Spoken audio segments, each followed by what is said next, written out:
Former Vice President Cheney has called on President Obama to release the CIA documents detailing how effective the interrogation techniques used during the Bush administration were in gaining information to stop terrorist plots.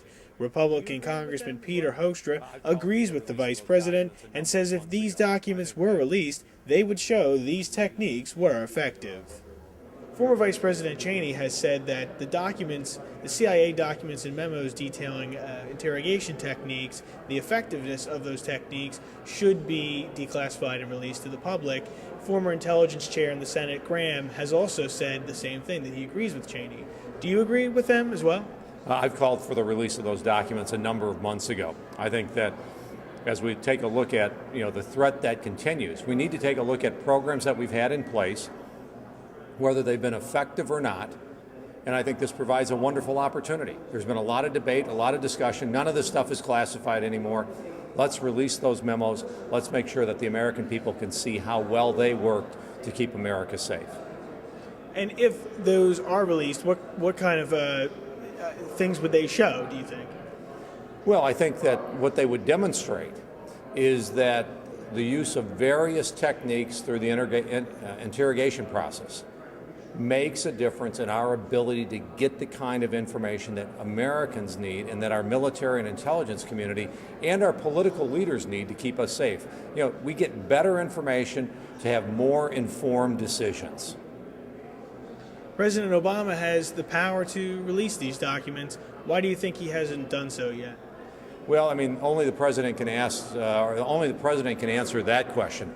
I know that he's made the decision to release certain documents, the legal documents that provide the underpinning for the program, that some people have now called into question as to whether the justification was good enough or thorough enough.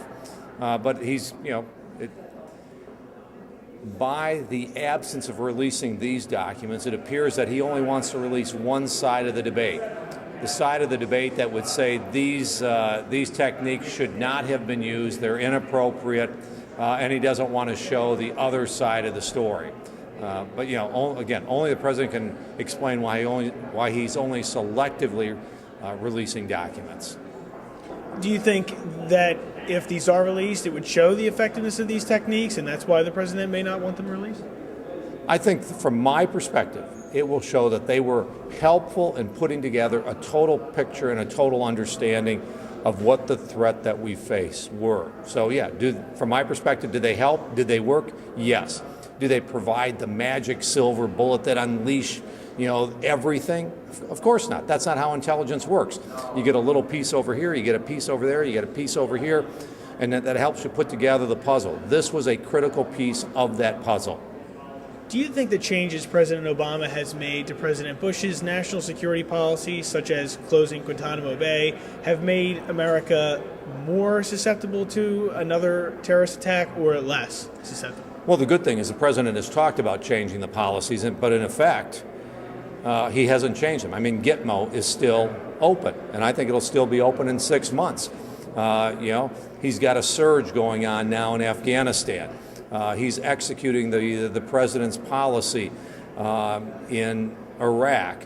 He's continuing, the close cooperation with the Pakistanis.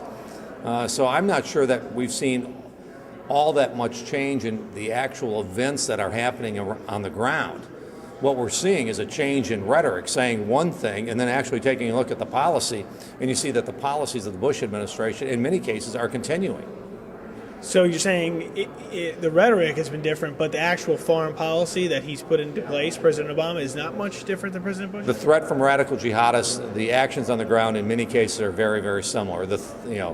Obviously there are major differences in foreign policy about how we're approaching Iran, how we're approaching North Korea, how we're apologizing in the Middle East, how we're apologizing in Europe, and those kinds of things.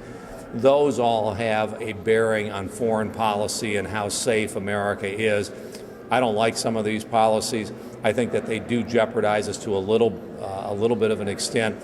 But for the real meaningful military operations, the intelligence operations, as much as this president is talking about change, we haven't seen a whole lot. Now, since Guantanamo Bay is still open, Congressman Hoekstra has urged President Obama to admit he made a mistake and keep Guantanamo Bay open. Nicholas Balassi, CNSNews.com, Washington.